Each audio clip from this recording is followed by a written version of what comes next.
welcome to episode number 4 of What's Sex Got to Do with It. And again, we have my favorite great grandmother in Arlington. Actually, it goes beyond that. In the Boston region, Heather Remoff, and we're on chapter 3, and chapter 3 is called Moving Right Along. And yeah, I think it's just going to be a pattern now. Why moving right along for chapter 3? Discussing evolutionary speed, really, Right. because as I read a book by Jonathan Lassos, and in it he had a line. He discovered evolutionary speed, how rapidly evolution happened in the species of lizard he was studying. And he had a line in which he said, Darwin was wrong. When evolution doesn't always progress at snail's pace. When the conditions are right, it can happen almost overnight. That's not I'm summarizing what he said. The part I remember was Darwin was wrong. And I thought, I've been waiting for 40 years to hear a respected scientist utter those words. Darwin was wrong. And he demonstrated how rapidly evolution happened in the could happen under certain conditions in the species of lizard he was studying. And again, given that I believe that sexual reproduction as opposed to asexual reproduction really speeds up the rate of evolution, I was hooked and fascinated. Interestingly enough, I've never yet convinced him. We've been in an email exchange of my take on sexual selection. He thinks the speed that he documented was due to other reasons, and I'm drawing a blank on what he attributed it to. But I suspect that he was looking at sexual selection in the same way as we discussed in one of our earlier sessions, where researchers, because of Darwin's take on it, believing that sexual selection always resulted in sexually dimorphic traits that were very different between the males and females of that species, that unless mating produced that kind of dichotomy between the male and the female, it wasn't sexual selection. And I suspect that that's what's the snag between Jonathan and me in discussing evolutionary speed. Yeah, it almost like seems to be just a what's the word for it? Semantic, issue. And the reason I say that is because you discussed the Hardy-Weinberg equation, and once again, this is from this manuscript 61, 62, where you're talking about selective breeding. And you said, think of it as sexual selection by proxy. Viewed objectively, selective breeding is really nothing more than a rather interesting form of what Hardy-Weinberg called assortative mating, or let me rephrase that, assortative mating, and what I call sexual selection, Yeah, Darwin referred to that as artificial selection, and I say the only thing artificial about it is the fact that a species other than the one doing the reproducing is making the sexual choice. Right. And Darwin himself was a pigeon fancier, Yeah. so he bred pigeons for all kinds of exotic traits. Obviously, very quickly he could modify the appearance of a pigeon, but he wasn't really thinking of that as sexual selection because he was the one. Of course, Right. it's sexual selection. A man was doing it also, Right. making the choices. But in fact, it's just the difference in who gets born. Right. So it just makes me kind of wonder, what is the block that people have in comprehending this?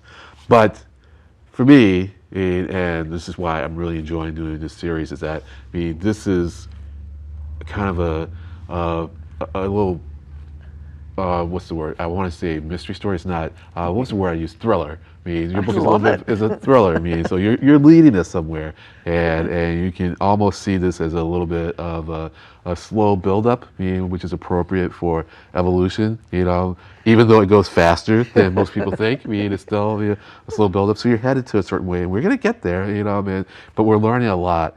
in the process. And what we, all I can say to people watching this is that we're really just getting the tip of the iceberg here. I mean, she gives so many interesting educational examples to back up her statements. And even if you don't agree with the statements, the stories and the science that you are exposed to in the process, is very much worth the reading. And one of the things that you talked about, and I think we mentioned this in the last episode, is how what you dubbed the gene recognition theory of attraction, and that how people with similar DNA, that of course differs, but then what you get randomly, are attracted to each other, and apparently there was some research to back that up, that married couples have DNA that is more similar than you would find randomly. Yeah, more similar than would be predicted randomly. Yeah. Married couples, their DNA is more similar than you would predict randomly. And you can sort of see, the human brain is actually not a skilled worker, Len, but the human brain evolved to be really good at two things. One was reproduction and the other was survival. And quite frankly, we're better at reproduction than we are at survival. We're good at survival in the immediate, get out of the way of that lion. Right. But in terms of something coming at us like climate change, we're really good at denying that it's happening. Right. But reproduction we're good at. So it's understandable why people select for that which looks similar. To go back to our last discussion, because if you're drawn to creatures that are very different from yourself, you're not likely to have viable offspring. We have to mate within our own species. And so that the trigger is, oh, this creature is like me. And so, as everything humans do, we take it to extremes, we take it to more, to excess. And so we tend to be drawn to people that what I used to dub as the gene recognition theory of attraction. The first book I wrote, the editor took that out of there, feeling that it could have racist interpretations. That is not my intent.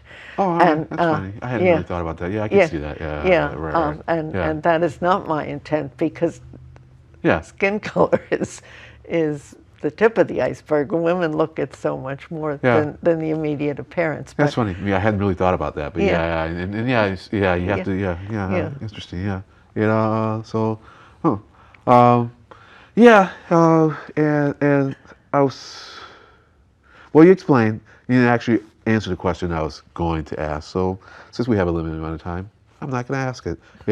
We'll just move on and talk about something that, if you take that to its logical extreme, or not extreme, but push it a little bit, then you get into why it is that people who are related don't have relationships. And you talk about negative imprinting. Yes. And so do you want to expand on that a little bit? That's completely fascinating to me. There was a gentleman who did research on the kibbutz. I'm drawing a blank on his last name. His last name was Sheffer. And children that were raised communally in the kibbutz, of course, their parents would love it if they grew up and married each other. Right. And in fact, he could document almost no marriages that occurred between children who were reared together at a certain age. And so just the proximity of siblings being together in that critical period, there was negative imprinting for romantic attachment. So that's from 0 to 6? I think that sounds right. I don't remember the exact age. I have it in the book. Right. But like so many things I have in the book, I've taken notes and then I move from my notes to the book and I don't. But I think 0 to 6 sounds right. But children that were reared together during that period in the kibbutz just did not marry. But what was even more interesting, I found, was that you said that even the children of the children who had the negative imprinting still didn't connect with each other, right? I'm not as certain on that. Okay, but it's the children who were reared together for sure. There was negative imprinting.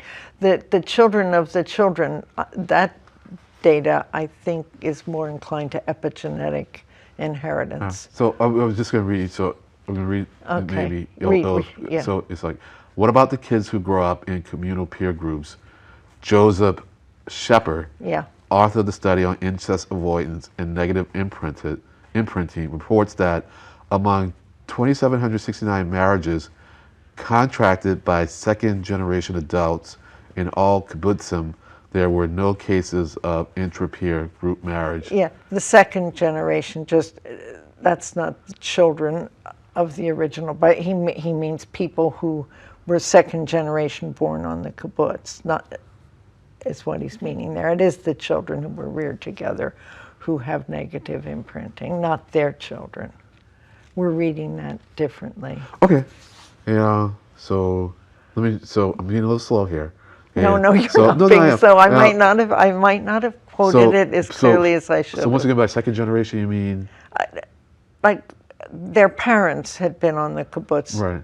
and so they're the second generation of the kibbutz. They're kids who were born so on. they're the ones who. They're the ones. Yeah, their who would parents were kibbutz, and then the children of parents who already lived on the kibbutz. Those are the second. That's the second And generation. so those are the ones that would experience the negative imprint. Negative imprinting. Okay, all right. Yeah, Because if it was that, then their children somehow avoided. No, it's not their. No, it's that not would their be an children. interesting form of epigenetic.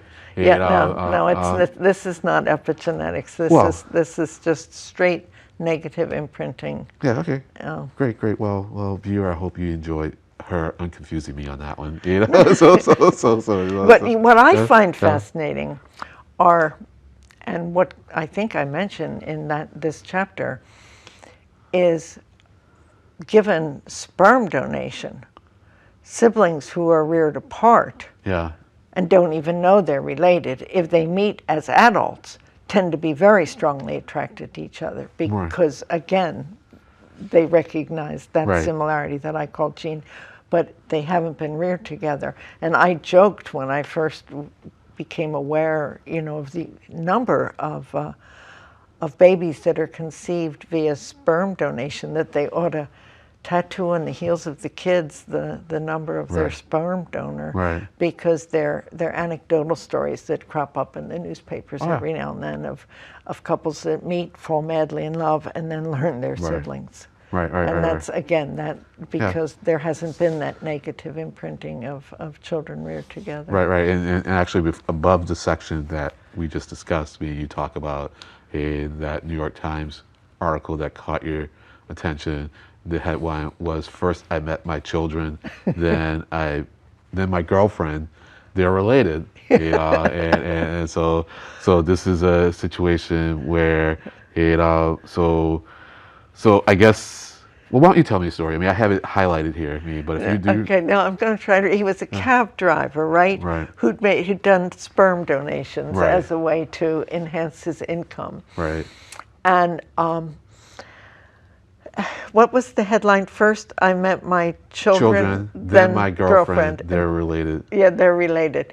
He met his children who wanted contact with their biological father, and of course, in the course of meeting those children, he met their mother, and she fell hard for him, in part because he exhibited behavioral mannerisms, etc., that her children had, the people she loved most in the world. He was so much like the people that she loved most in the world that she fell in love with him. Yeah. I just found that completely fascinating. Yeah, Again, it is. You know, he was so much like his biological kids that she found him irresistible. Yeah. No, that is fascinating. So I just kind of wanted to point that out because that was, and once again, as I said, I mean, there those kind of tidbits in the book. I mean, that if you don't know about them, I mean, they're really quite fascinating. And I had a question here about, do you think the causality could work in the opposite direction? And at the point I wrote this question, it made sense to me. Now it's like, what was it getting at here? But it was just something about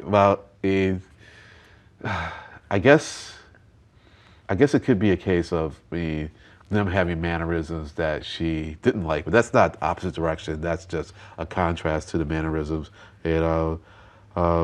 But yeah, it's almost like reverse causality. I mean, it's just something. There it is. Yeah.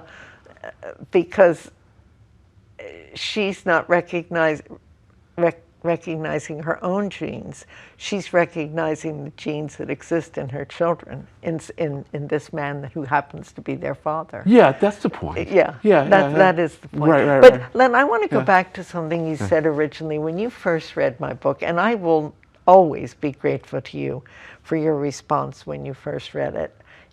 You were so curious and so interesting, and you described it as a mystery. Yeah. And that was really gratifying to me because I do my writing and thinking between disciplines, Right. between the discipline of anthropology, economics, linguistics, and biology. So I haven't fully absorbed the dogma of any one of those four disciplines. And in order to present my challenge to Darwin, I needed my reader to know all the things that I've picked up Right. in bits and pieces operating between disciplines. Yeah. And so when you say, and it was very gratifying to me, that you felt like I was leaving clues. Yeah. I was, Yeah. because I wanted my reader to know everything I know. Right. And I know a lot of things on the surface, not Right. necessarily in Right. depth. And I wanted them to know them all at once, but you can't know them all at Right. once. And so there was this Sprinkle sort of breadcrumbs around. sprinkling breadcrumbs. Here's a piece you're going to need later. Right. Incorporate this way of thinking. This will help you make sense of where I'm going in the end. Yeah.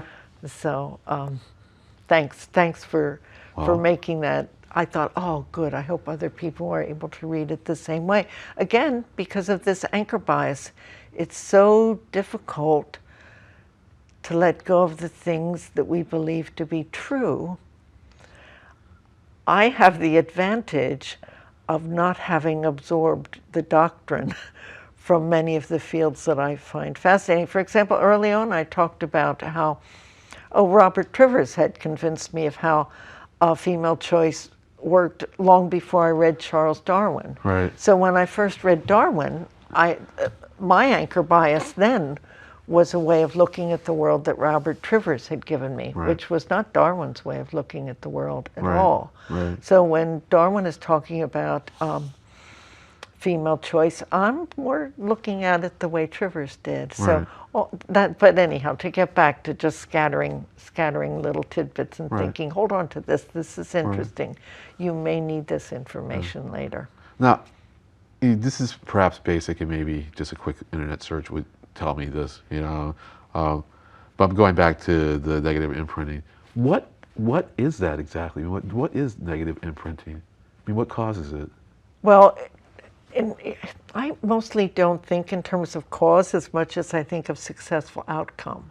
It prevents inbreeding that might be. You understand that? Yeah. But I'm really interested in the cause.